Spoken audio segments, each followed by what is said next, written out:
Hello, everyone, and welcome back to another episode of Daily Interior Design Inspo. I am your host, Betsy Helmuth, and today we have a jam-packed episode full of exciting topics. Whether you are tuning in from NYC, Westchester, New Jersey, Connecticut, or Washington, D.C., we have got something for everyone. Our aim is to bring you affordable and modern interior design inspiration that will help you transform your urban or suburban home without breaking the bank. So, let us dive right in. Our first segment today is all about a design trend that has been making waves on social media, the plate wall gallery wall.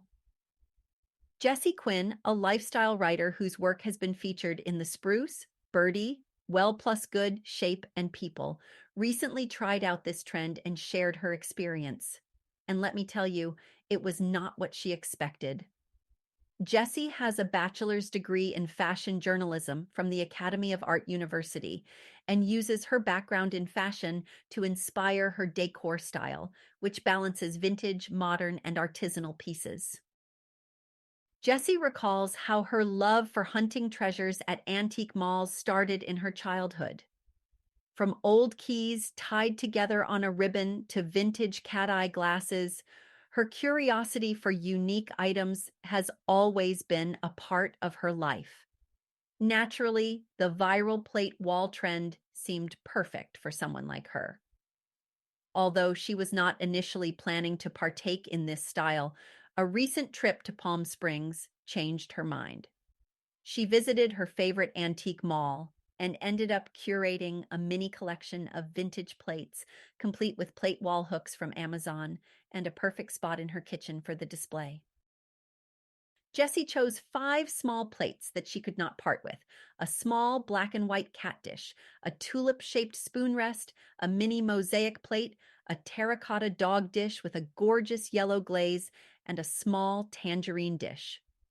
She spread them out on her kitchen table, and they looked so cute together that she could not wait to get them up on her walls. Despite having several decor collections in her kitchen already, including a mini gallery wall above her sink, watercolor pug art, oil paintings from a friend, and many plants, she believed that a plate wall belonged in the kitchen. She found a spot above a door frame and began hammering in the nails.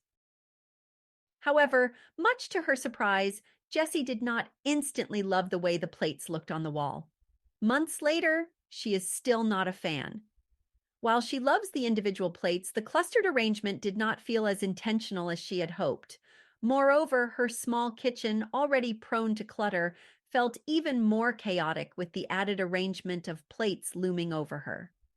After a few months of testing out the trend, Jessie concluded that the plate wall is not worth it for her. But that does not mean it will not work for you. If you have already started gathering pretty plates, do not be discouraged. You can always swap out different groupings to get the look just right, or move them to a different area altogether. The best part is that the display is not permanent, so you can always restyle the pieces elsewhere. Jessie plans to take the plates down and incorporate a few into her apartment's existing gallery clusters, maybe using that adorable cat dish as a catch-all for her jewelry. Our next segment dives into a fascinating home renovation story that truly exemplifies the DIY spirit. Jean Ross, along with her husband Craig and their 2 children, Bowie and Reese, took on the massive task of renovating their over 100-year-old 2,100 square foot home entirely by themselves. They did not even hire a contractor. Jean and Craig bought the house in 2017, and as Jean put it, "We gutted everything." The house, built in 1916, had not been touched in years, and the Ross family knew they had a significant project ahead of them. Jean explains, "We have put everything into this house and continue to make small changes all the time. We cannot stop." Craig handled all the dirty work, while Jean took charge of designing the spaces. One of the standout features of their renovation is the small hidden pink powder room under the stairs. Jean, living with 3 boys, felt the need for an all-pink space. This room spun off from a pink sink she found, and they added wallpaper, painted the brick, and installed a mirror. Jean says, "This room makes me happy, and I would like to think everyone enjoys their time in there."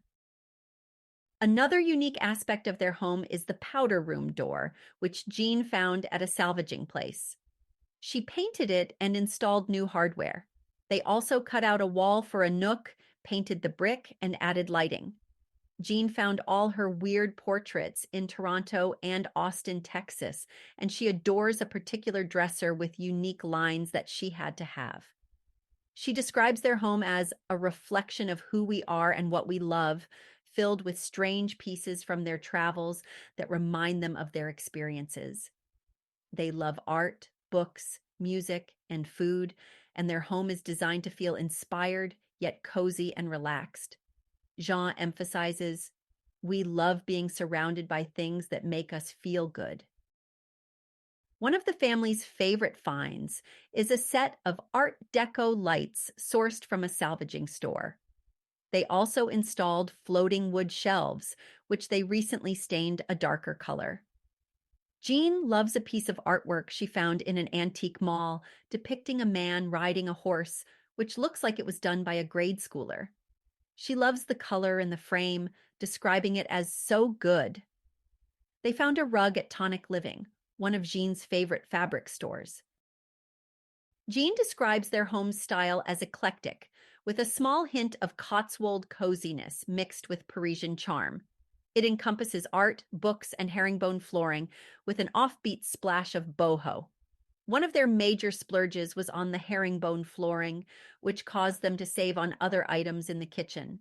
They sourced the sink from Wayfair and the cabinet hardware from Amazon, while the tiles are standard white subway tiles, making for a practical purchase.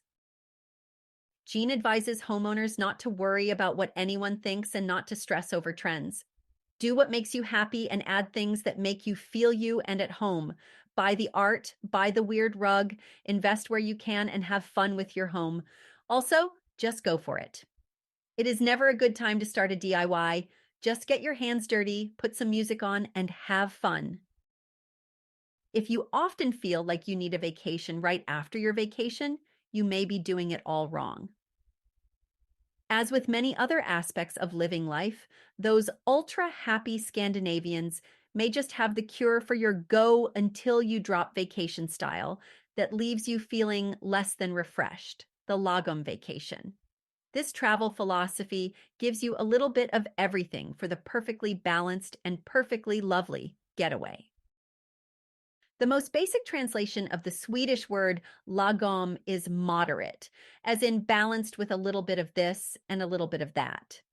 It has been used to represent balance in pretty much everything in life, such as work-life balance, entertaining, and home design.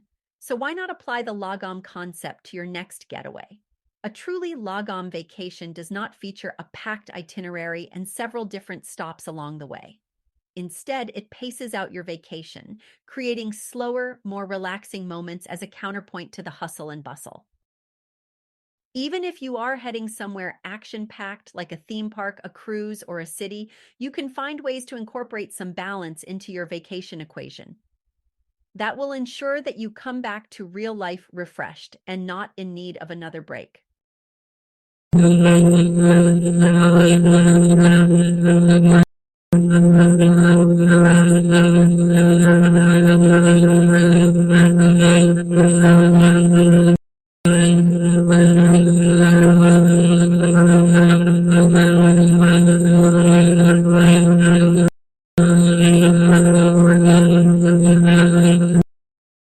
Nothing will make you feel more relaxed than some fresh air. Even the most urban spots offer botanical gardens and parks that will give you a little greenery. Taking time to enjoy what you are eating and the people you are eating it with is an essential part of Scandinavian culture and a perfect addition to your Lagom vacation. Rather than quickly scarfing breakfast on the way to your first itinerary stop, make time for a leisurely start to your day, perhaps with a little Swedish fika, that is coffee and pastries with a generous helping of conversation. Rest and relaxation are absolutely an essential part of a Lagom vacation, so make sure that your schedule allows for sleep-in days, time to chill poolside, or on a hammock. and perhaps a good summer read to enjoy. Crowds can be overwhelming and encourage you to try to squeeze in more amongst the hustle and bustle. The shoulder seasons, the time right outside peak season, will give you many of the benefits of peak season, like good weather, with a slower pace and fewer crowds. No matter what destination you travel to, you will find thousands of different things you can do and experience, and you will never find a way to get through even a small fraction of them. Think about your own hometown. Unless you are living in a very out-of-the-way locale, odds are you have not scratched the surface of every restaurant and attraction nearby, even if you have lived there for years. The point, you will still have an epic Paris vacation even if you do not climb the Eiffel Tower or visit the Mona Lisa. So pick a single must-do for every day of your vacation and leave the rest of your itinerary blissfully clear for whatever you feel like doing on a given day.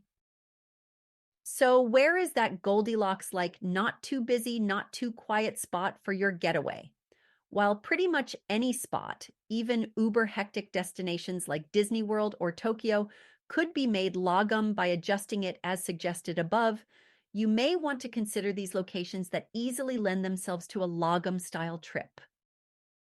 Yeah, it is a no-brainer, but the countries that brought us concepts like Higa and Lagom also make pretty cozy spots for a getaway that lets you balance your rest and relaxation with more action-packed experiences. You will get plenty of nature in your itinerary with a national parks vacation. Just make sure you allow for plenty of chilling by the campfire or resting in the cabin to make up for energetic hikes and other activities. Beach towns are generally more relaxed, but we are not talking about urban beach destinations like Los Angeles, Miami, or Honolulu. Think off the beaten path destinations like Chincoteague Island in Virginia, Cape May in New Jersey, or Nantucket in Massachusetts, or Lanai in Hawaii. Skip fast-paced urban centers for charming towns just outside, which often feature more picturesque scenery, along with a smattering of restaurants, arts events, and more. Think areas like the Hudson Valley in New York, Carmel by the Sea in California, Mackinac Island in Michigan, or Marfa, Texas. I am, by my own admission, a pretty lazy gardener. While I love having a yard full of beautiful flowers and plants, I am not actually that interested in constantly tending to them. I will put the sweat equity into my veggie garden, which I plant in my raised garden bed every year, but the rest of the plants, you are on your own, friends. That is why I was immediately intrigued when I saw the term chaos gardening being thrown around on social media. By the sounds of it, this was a low-effort gardening method practically tailor-made for lazy gardeners like me. The premise is simple. You gather a bunch of seeds, bonus points for native plants, mix them up, then toss them around your garden. That is it. No planning, digging, or organizing. No order. It is, in a word, chaos. And the results can be fabulous. The first chaos gardening post I saw was from James Weston, who uses the method to sow cover crops in his small plot. He says the various plants, beans, lentils, sunflowers, and more, help suppress weeds and feed the soil so his other veggies can thrive. But the concept works great for more decorative plants too. I loved this example from Amber, who describes herself as a lazy gardener, my kind of girl. Native wildflowers are a perfect pick for chaos gardening, as they will thrive in your climate, and you will not have to worry about invasive species taking over. Many wildflowers do not bloom their first summer, so sowing them now means you will see the fruits of your minimal labor next summer. Any annual flowers that bloom this year will reseed, meaning they will essentially be planting themselves. A garden that does all the work for you? Sign me up. If you want to go all in with your native plants and ditch your lawn entirely, here is our guide to growing prairie lawns. Check out these tips for finding plants native to your area and avoiding invasive species. Our final segment for today's episode is a fantastic DIY hack that will elevate your home decor without emptying your wallet. If you love the look of designer lighting but balk at the price tag, then this one's for you. Today, we are talking about how to make an IKEA paper lantern look expensive for just $6. Danielle Blundell, home editor and Apartment Therapy's home director, shared this brilliant idea, and I could not wait to tell you all about it. Noguchi-style lanterns are a designer favorite for a reason. They are classic yet modern, versatile enough to fit almost any design aesthetic, and surprisingly affordable, especially if you opt for a dupe rather than an authentic piece. You can find these dupes at various retailers, including Pearl River Mart, Amazon, and IKEA, which sells the Regulate paper lantern for just $4.99. What makes these lanterns even more exciting is their potential for customization through DIY projects. Over the years, I have seen them dip-dyed, polka-dotted, and even adorned with tissue paper scallops. But Danielle Blundell discovered a new twist that makes these lanterns look incredibly chic and high-end, using Mod Podge to attach dried flowers and leaves. Danielle came across this idea at designer Kate Rohrer's warehouse sale, where Kate and her team had used Mod Podge to affix dried flowers to various sizes of paper lanterns. Not only was it a fun arts and crafts project, but the end result was stunning. These lanterns were hanging outside in the trees surrounding their space, adding a whimsical and nature-inspired touch to the outdoor decor. If you want to recreate this look, all you need is a Regulate paper lantern from IKEA, which costs just $4.99, and some Mod Podge, which you can find for about $6. The rest of the materials can be foraged from your own backyard. Think leaves and flowers that you can dry at home. Of course, you can also purchase dried and pressed leaves and flowers if you prefer, though that will increase the total cost slightly. Once you have your materials, simply use the Mod Podge to attach the dried leaves and flowers to the paper lantern. Allow it to dry completely, and then you are ready to hang it up. These decorated lanterns look fantastic, both indoors and outdoors. Imagine them floating above your dining table, creating a magical atmosphere with their nature-inspired patterns. If you plan to use them as wired pendant lights, you will need to purchase a cord kit, which will bring the total cost up to around $21 each, depending on the size of the lantern and where you source your materials. Even at that price, you are getting a lot of decorative impact for a small investment. For a more dramatic effect, you can even opt for larger lanterns, like the 30-inch ones available on Amazon for about $20. Whether you hang them indoors or outdoors, these DIY lanterns are sure to add a touch of elegance and charm to your space. They are perfect for summer parties, outdoor gatherings, or even as a permanent fixture in your home decor. So go ahead, get creative, and give your space a designer look without the designer price tag. That wraps up today's episode of Daily Interior Design Inspo. I hope you found these segments as inspiring and informative as I did. From tackling the plate wall gallery trend and renovating a century-old home to planning a Lagom-style vacation and trying out chaos gardening, we covered a lot of ground. And of course, do not forget to try out the DIY IKEA paper lantern hack for an affordable touch of elegance in your home. Thank you for joining me, Betsy Helmuth, on this design journey. Remember, your space should reflect who you are and what you love. Until next time, happy decorating.